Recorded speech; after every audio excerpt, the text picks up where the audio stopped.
क्या योगी और मोदी एक दूसरे से नाराज हैं? योगी मोदी की इस खामोशी को समझने के लिए जनवरी 2021 से कहानी समझनी होगी।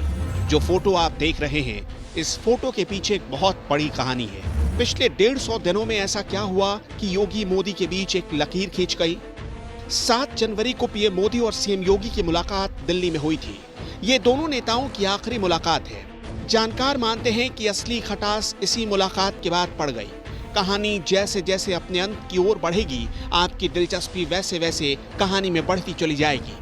दरअसल योगी आदित्यनाथ चाहते थे कि उनकी सरकार में किसी का हस्तक्षेप ना हो, लेकिन पिछले 4 वर्षों में योगी सरकार का रिमोट किसी और के पास रहा। रिमोट किसके पास है ये बताने की जरूरत नहीं है। बीजेपी सरकार और बीजेपी संगठन के मतभेदों को समझने के लिए आपको एक छोटा सा हिस्सा सुनाते हैं।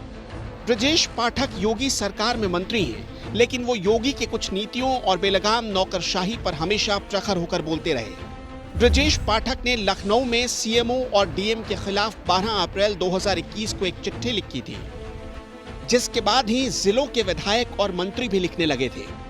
योगी सरकार की कुव्यवस्था की तस्वीर इसी चिट्ठी के बाद सामने आने लगी थी। लेकिन 19 फरवरी 2020 को लिए गए इस इंटरव्यू में ब्रजेश पाठक ने गंभीर सवाल को मुस्कुराकर टाल दिया था। उत्तर प्रदेश में बहुत एनकाउंटर हुए, बहुत अपराधियों ने सरेंडर किए, लोगों ने देखा कि पोस्टर बैनर लेकर गए, बहुत तारीफें हुई पुलिस की। लेकिन सर, लोग ये सोचते हैं कि डीजीपी साहब की तारीफ हो जाती है, मुख्यमंत्री की तारीफ हो जाती है, कानून मंत्री आप हैं और आपकी तारीफ थोड़ी कम हो जाती है। मुझे आवश्यकता नहीं है, मैं कार्य करता हूँ और लोगों के साथ रहता हूँ, मुझे आवश्यकता नहीं। आपका काम बोल रहा है, ईश्वर जाने, हम तो ईश्वर को साक्षी मान करके काम करते हैं। यही हाल ज्यादातर मंत्रियों का है।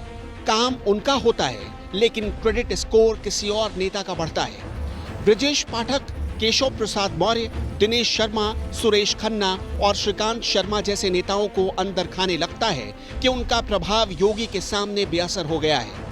जनता के सामने उनकी कार्यशैली की तस्वीर नहीं जाती, बल्कि काम के बदले नाम सीएम का जोड़ा जाता है। हालांकि सुरेश खन्ना तो नाराज होकर जेपी नड्डा से मिलने दिल्ली तक पहुंच गए।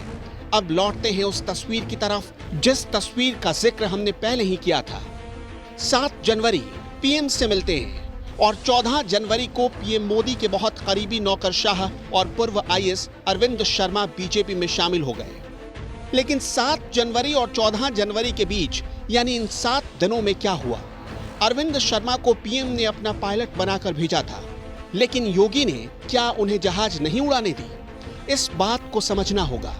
बीजेपी में आने के बाद अरविंद को एमएलसी भी बना दिया गया, लेकिन होली के आसपास यूपी के गलियारों में एक चर्चा छिड़ी। अरविंद शर्मा का कोई नौकरशाह फोन नहीं उठाता, ना उन्हें कोई जवाब देता है। इधर अरविंद शर्मा को डिप्टी सीएम का पद मिलेगा, ऐसी खबरें जोर पकड़ रही थीं। उधर उनका फोन कोई नौकरशाह उठाने को तैयार नहीं था। इसी घटना को पीएम मोदी और सीएम योगी के बीच दीवार की प्रमुख वजह मान सकते हैं। हालांकि अरविंद शर्मा भी खुद को बेरोजगार समझने लगे, तब पीएम मोदी ने वाराणसी की जिम्मेदारी अरविंद शर्मा को सौंपी और फिर खबरें यहां तक आई कि उनके लिए अधिकारियों के पास बाकायदे पीएमओ से फोन आने लगे और फिर धीरे धीरे वो 17 जिलों के अधिकारियों को कंट्रोल में ले लेते हैं। लेकिन सवाल उठता है कि जिस व्यक्ति को पीएम ने भेजा हो, उसे सीएम ने कैसे ठुकरा दिया? बीजेपी में ये परंपरा नहीं रही है, फिर ये हुआ कैसे? दरअसल 7 जुलाई की मुलाकात के बाद यूपी में कुछ ही दिन बाद एमएलसी चुनाव होने थे, लेकिन उस दिन चुनाव में योगी आदित्यनाथ की नहीं चली। अरविंद शर्मा के अलावा और भी ऐसे कई उम्मीदवारों को पार्टी ने मौका दिया था जिनको सरकार नहीं चाहती थी।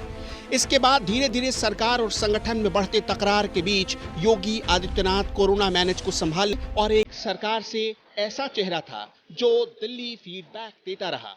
कहानी यही नहीं रुकती है।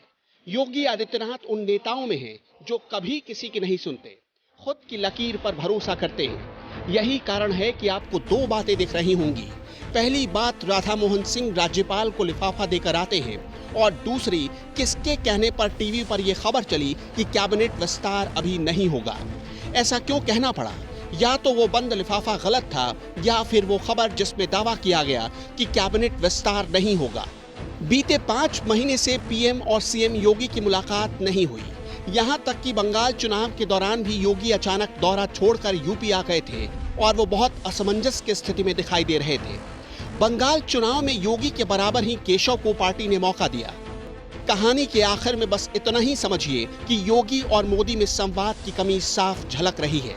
नहीं तो दो तरीके की खबर बीजेपी में कभी नहीं होती। एक बयान आता है, सारे नेता वही रटते हैं और टीवी वाले वही सुनते हैं।